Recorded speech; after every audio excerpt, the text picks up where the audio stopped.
रांची में सीए सुमन कुमार के घर से करीब 19 करोड़ रुपए बरामद होने के बाद पिछले 3 दिनों से ये ईडी कार्यालय जो है सुर्खियों में है, क्योंकि रांची के कोकर इलाके में रहने वाले सीए सुमन कुमार के घर से ईडी के अधिकारियों ने करीब 19 करोड़ रुपए बरामद किए थे और उसके बाद जांच की कार्रवाई लगातार आगे चलती चली गई। और आज आईएएस पूजा सिंघल, उनके पति अभिषेक झा और सीए सुमन कुमार तीनों से एक साथ पूछताछ की गई। करीब 9 घंटे तक ये पूछताछ चली।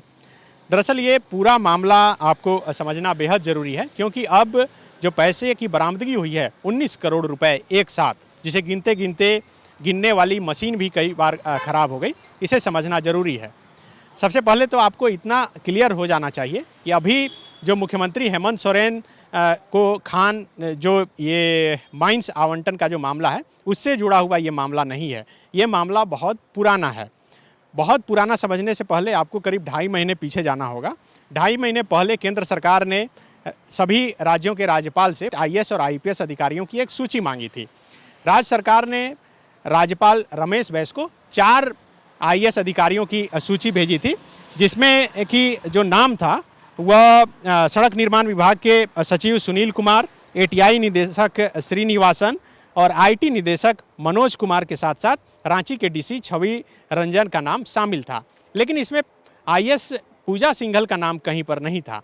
लेकिन राज्यपाल ने केंद्र सरकार को जो सूची भेजी वह 11 आईएएस अधिकारियों की सूची भेजी, जिसमें पूजा सिंघल का नाम जोड़ दिया गया।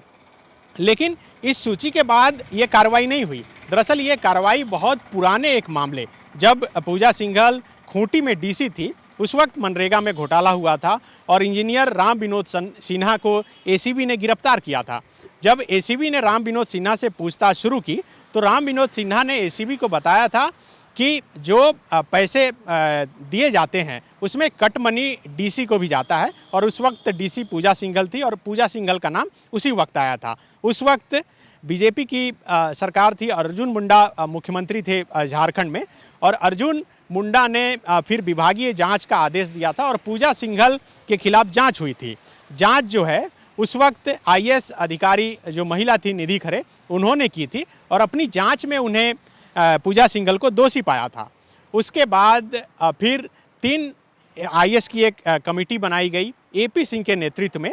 पूजा जब राजबाला वर्मा जब मुख्य सचिव बनी थी झारखंड की उस समय, और उन्होंने जब जांच करवाया और उसमें क्लीन चिट दे दिया गया पूजा सिंघल परिवार को, तब राज्य में रघुवर दास की सरकार थी। लेकिन जब ये मामला एसीबी में था और एसीबी के पूछताछ में पूजा सिंघल का नाम आ गया और पता चला कि कट मनी उन तक जाता है, तो मामला कोर्ट में भी चल रहा था और कोर्ट ने सीबीआई जांच के लिए कहा था। तो सीबीआई ने अपनी प्रारंभिक जांच में ही इसे ईडी की तरफ इशारा करवाया था पूरे मामले को, और ईडी इस मामले की जांच कर रही थी। अब फिर आते हैं जब भ्रष्ट आईएएस और आईपीएस अधिकारियों की सूची केंद्र सरकार तक पहुंची, तो केंद्र सरकार तक जब राज्यपाल की तरफ से जो सूची भेजी गई थी उसमें पूजा सिंघल का नाम था, और उसी मामले को लेकर एक साथ देश के कई हिस्सों में आईएएस पूजा सिंघल से जुड़े हुए लोगों के घर पर जो है ईडी ने छापेमारी की, और जिसमें रांची के कोकर इलाके से सुमन जो सीए हैं, पूजा सिंघल के पति अभिषेक झा के सीए हैं, उनके घर से कोकर से 19 करोड़ रुपए बरामद हुए थे। और उसके बाद फिर पूछताछ चली। पहले जो सीए हैं सुमन कुमार, उन्होंने बताया था कि ये पैसा उनका है, लेकिन आज जब सीए सुमन, अभिषेक झा पूजा सिंघल के पति और पूजा सिंघल तीनों को एक साथ बैठाकर पूछताछ की गई, तो जो सूत्रों के हवाले से जो खबर हम तक पहुंची है उसके अनुसार सीए इस बात से मुकर गया कि वह पैसा उसका है।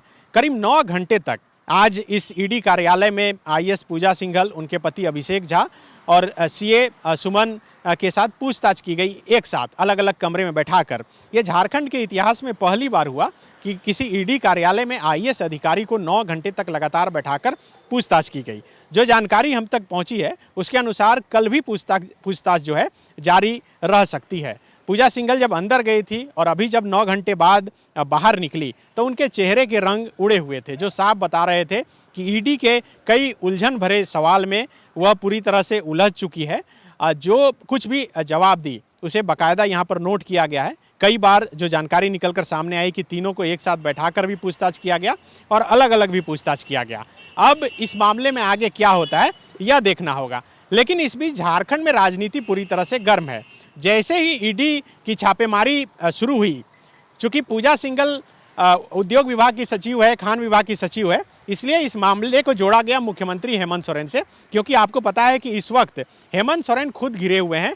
उन्होंने अपने नाम से पत्थर खान जो है आवंटन कराया था, अपनी पत्नी के नाम से उन्होंने जमीन ली है। इसके साथ साथ जो है उनके जो प्रतिनिधि हैं पंकज मिश्रा, उन्होंने भी अपने नाम से आवंटन कराया है। तो ये सभी मामले को जोड़कर जो है इसे देखा जा रहा था। लेकिन दरअसल ये मामला मनरेगा घोटाला से जुड़ा हुआ था और इस पूरी जांच में ईडी को जो है कई साक्ष्य मिले हैं, जिससे पूजा सिंघल पूरी तरह से घिरती हुई नजर आ रही है। हमारे पास जो जानकारी है उसके अनुसार सैलरी के अलावे पूजा सिंघल के खाते में उस वक्त 1.41 करोड़ रुपए अधिक थे। ईडी ने पूजा सिंघल से पूछा कि आखिर इतने अधिक पैसे आपके पास आए कहां से। अब इसका जवाब पूजा सिंघल ने क्या दिया ये अब तक निकलकर नहीं आया है बाहर। इसके अलावे 16 लाख से अधिक रुपए पूजा सिंघल ने अपने सीए के खाते में अपने अकाउंट से ट्रांसफ़र किया था। वह 16 लाख रुपया कहां से आया और सीए के अकाउंट में क्यों ट्रांसफ़र किया गया, इसकी भी जानकारी अब तक नहीं दी गई है। इसके अलावा पूजा सिंघल ने करीब 81 लाख रुपए का बीमा करवाया था और कुछ ही दिन बाद, यानी कि उसकी मैच्योरिटी पूरी होने से पहले उस बीमा को तोड़ा गया और 84 लाख रुपए निकाल लिया गया। ईडी ने पूछा है कि आखिर वह 81 लाख रुपए जो बीमा कराया गया वह पैसा कहां से आया था और 84 लाख रुपए जो निकाला गया वो पैसा फिर कहां इन्वेस्टमेंट किया गया। इसके अलावा पूजा सिंघल इस मामले में भी फंसती हुई दिख रही है कि ये जो पल्स हॉस्पिटल है रिम्स के ठीक बगल में, उस हॉस्पिटल के निर्माण के लिए एचडीएफसी बैंक से 23 करोड़ रुपए एचडीएफसी बैंक से लोन लिया गया था। लेकिन जो मूल्यांकन करता है उन्होंने मूल्यांकन करके ईडी को बताया कि इसमें करीब 123 करोड़ रुपए खर्च हुए हैं। तो जब 23 करोड़ रुपए लोन लिए और 123 करोड़ रुपए खर्च हो गया तो 100 करोड़ रुपए कहाँ से आए? क्या उसमें ब्लैक मनी लगाया गया या फिर नहीं लगाया गया? यही वजह है कि कल पहले परसों सीए से पूछताछ के बाद कल अभिषेक झा से पूछताछ की गई और आज अभिषेक झा और आईएएस पूजा सिंघल और सीए सुमन कुमार तीनों से एक साथ पूछताछ की गई। तो कई बातें निकलकर सामने आ गई है और तमाम जो बातें निकलकर आई है उसमें इतना तो साफ हो गया कि पूजा सिंघल के पास आय से अधिक संपत्ति है। इसके पुख्ता सबूत ईडी के पास मौजूद हैं। अब आगे क्या कुछ होता है यह देखना बड़ा दिलचस्प होगा, क्योंकि कल झारखंड में कैबिनेट की बैठक है। क्योंकि अब तक उनके पास अहम विभाग हैं, उद्योग विभाग है, खान विभाग है। मुख्यमंत्री हेमंत सोरेन ने शुरू में उनके बचाव में बयान भी दिया। उन्होंने कहा कि ये इस ईडी की गिदड़बाजी से हम डरने वाले नहीं है। जेएमएम इसे बता रही है कि भाई बीजेपी जो है केंद्रीय एजेंसियों का जो है दुरुपयोग कर रही है। लेकिन अब जब मीडिया में भी ये बात निकलकर सामने आ गई कि भाई ये अभी का मामला नहीं, ये पुराना जब बीजेपी के ही मुख्यमंत्री थे उस वक्त का मामला है, तब अब हो सकता है कि जेएमएम की जो सरकार है, गठबंधन की सरकार है, वह भी पूजा सिंघल पर कार्रवाई करे।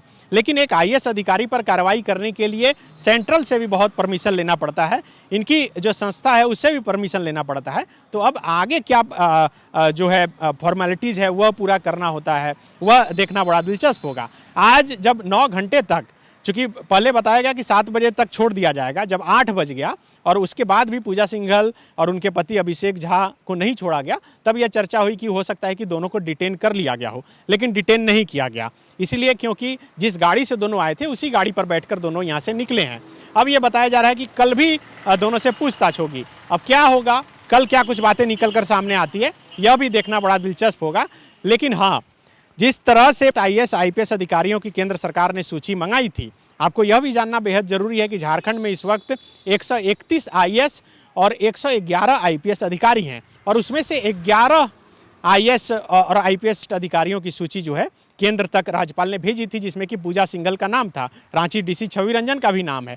तो अब क्या पूजा सिंघल के बाद और किसी का नंबर आ सकता है? इस बात को लेकर भी ब्यूरोक्रेसी में बहुत जोर से चर्चा है कि आखिर आगे किसका नाम होगा, कौन इस ईडी कार्यालय तक पहुंचेगा और किससे फिर 9 घंटे तक पूछताछ हो सकती है।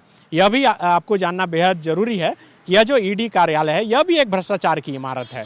झारखंड सरकार के पूर्व मंत्री जो जेल में हैं उन्होंने यह इमारत बनाई थी और जब ईडी ने जब्त किया तो इसमें यह सरकारी दफ्तर खोला गया है।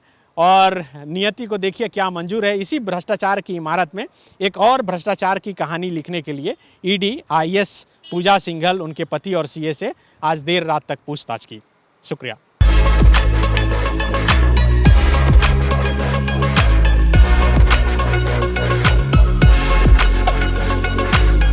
thefollowup.in.